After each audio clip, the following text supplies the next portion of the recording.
Welcome to the Beginner's Guide, how to make scones.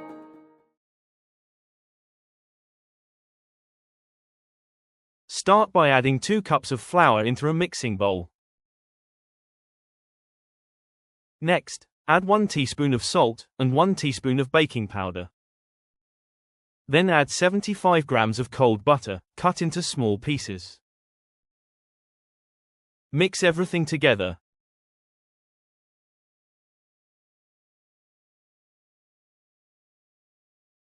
Now pour in 0.8 cup of milk and gently bring the dough together. Don't overmix it, just combine until it forms a soft dough.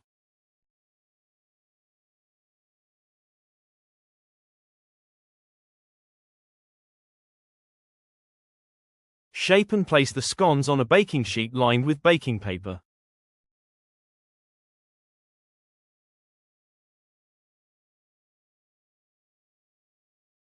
Bake them in a preheated oven at 250 degrees Celsius, or 482 Fahrenheit, for about 12 to 15 minutes, until golden. And that's it, simple, soft, and delicious homemade scones. Perfect with butter, jam, or cream.